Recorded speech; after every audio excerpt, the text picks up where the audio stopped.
Olá, eu sou o Caio, você está na CFX Esportes, o seu canal de lutas. Muito bem-vindos para mais um vídeo. E eu já vou dizer o seguinte: cuidado, Charles do Bronx. Não sei se é bom você fazer isso por enquanto. O quê? O que está acontecendo? Da onde que vem? O que rola? A galera perguntando: Caio, faz aí o vídeo se vale a pena ou não o Volkanovski lutar contra o Charles do Bronx. Ou melhor, o Charlinho aceitar a investida aí, a tentativa de unificar um duplo cinturão de Volkanovski, que atua na 66, contra Charles do Bronx, que hoje é 70 quilos e detém a cinta. Pois bem, eu vou direto aos fatos e depois a gente conversa sobre a nossa análise do porquê que eu acho que ainda não seria legal ele fazer isso. Primeiro ponto de todos: a gente tem o Charles do Bronx, que não perde desde 2018. Ele que já venceu 1, 2, 3, 4, 5, 6, só para confirmar, 7, 8, 9, 10 lutas. E vai agora em maio contra o Gate, mais uma pedreira. Ok, a gente tem esses dados aí, sendo que o Charles do Bronx, 32 anos, 1,77 de altura, com 32 vitórias e 8 derrotas. Ele que já completou aí 40 lutas. Das 40 lutas, essas vitórias, ele tem 9 nocautes, 20 finalizações, 63% de aproveitamento aí nas vitórias por finalização e apenas 3 vitórias por decisão em 32 lutas. Aí é um dos pontos importantes pra gente fazer, como se fosse uma análise de aposta, né? De técnica de análise de luta e tal, pra gente ver em quem a gente apostaria nessas futuras e possíveis ODDs, que a gente tem feito e a galera tem gostado bastante. Pois bem, guarde essa informação.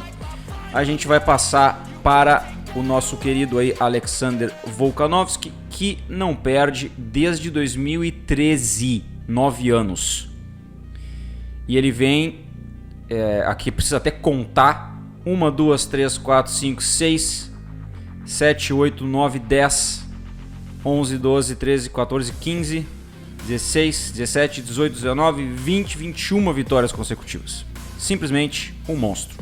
12 nocautes, 3 finalizações e 9 vitórias por decisão. Quase 40% aí de aproveitamento com decisão ou 50% por nocaute. Só perdeu uma vez na sua carreira e foi lá embaixo em 2013.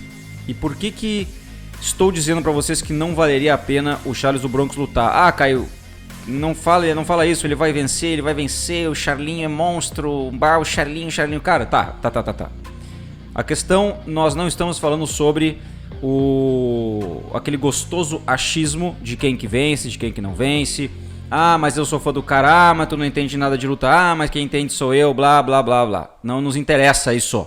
O que nos interessa são fatos mais pro lado talvez do business do que pro lado de uma peleia aí que seria do Volkanovski contra o Charles do Bronx. Lembrando que o Charles do Bronx também teve muito tempo na categoria do Volkanovski e ele já venceu o José Aldo, Chad Mendes, venceu 2 vezes Max Holloway em 2 lutas de 5 rounds que foram completas. E cara, assim, lutar contra Max Holloway e vencer 2 lutas de 5 rounds que se completaram não é para qualquer um. Não sei se na época que o Charles do Bronx estava na 66 ele poderia vencer 2 vezes o nosso querido Max Holloway. São detalhes e são momentos de carreira, até porque em 2015 ele perdeu para o Max Holloway. Então nós temos aí uma análise que a gente se baseia em pontos verídicos e não fictícios. Mesmo assim, não sei quem ganharia. Acredito até que eu iria de do Bronx por finalização, mas cuidado. Agora, o Charles do Bronx, ele tem o início da carreira dele como dono de cinturão. Ele já vinha vindo, aí abriu o caminho realmente quando ele venceu o Kevin Lee. Ele pavimentou mais ainda com Ferguson. Aí botou a mão no ouro no Chandler, Dustin Poirier, ou seja, ele está começando a criar um legado como campeão e não como apenas um lutador que está na categoria e vem trabalhando. Outro ponto muito importante. Os caras desvalorizaram o Charles do Bronx durante muito tempo. Muitos anos. Se a gente fosse pegar, por exemplo, qual é a primeira vez que o do Bronx pisou no UFC, foi em 2010. Em 2010. E aí a gente pensa assim, tá, mas quando que se começou a falar verdadeiramente de Charles do Bronx? Há pouco tempo atrás, cara. Não sei se talvez 2 anos, assim, falando friamente sobre um possível contender aí ao cinturão, enfim, demorou muito tempo. Agora que ele botou a mão no ouro, ele tem algumas coisas para fazer, como por exemplo, agora esse compromisso aí do Justin Gaethje no dia 7 de maio, falta pouquinho já, menos de um mês. Estou bastante empolgado para ver essa luta, inclusive, vai ser mais uma guerra. Possivelmente, eu sei que o McGregor falou que quer pegar o Kamaru Usman e tal, mas se derem uma bolsa boa, ele vai primeiramente contra o Charles Oliveira. Se ele vence o Charles Oliveira, que também é muito difícil hoje em dia, acho que o do Bronx pode segurar a bronca aí, só ter cuidado na trocação. Se ele vencesse o Charles Oliveira, aí ele iria já diretamente pro Kamaru Usman, certo que sim, então iria vagar a cinta. Acho complexo acontecer isso, porém acho plausível. Inclusive, se falando em Money Fight, acho que o do Bronx deveria forçar essa luta depois que ele, caso consiga passar pelo Justin Gaethje. Ok, beleza. Por que não seria bom ele largar na porrada contra o Volkanovski? Não seria nem perto do custo-benefício que ele teria, como por exemplo o McGregor. Muito mais fácil. Não, menos difícil. Fácil não, menos difícil e muito mais grana. E Volkanovski talvez, claro que tivesse uma excelente bolsa, excelente pay-per-view, mas nada comparado aos top 5, top 7 pay-per-views aí que o do Bronx poderia vir a fazer.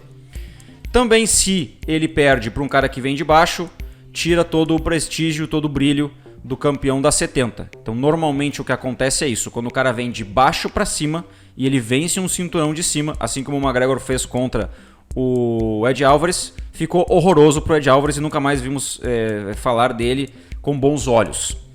Então seria muito ruim pro brasileiro acabar perdendo para um Volkanovski, que a galera diria, nossa, você perdeu para um anão, o cara da categoria de baixo, não sei o que. Não, o cara é um monstro, 24 vitórias, 1 derrota, não perde há 9 anos. Então tem que ter muito respeito por um cara desse que vem crescendo, inclusive já lutou até com quase 80 quilos aí. 77, não sei o que, o cara já lutou. Então não é questão da altura dele que faz o desempenho dele ser bom ou ruim.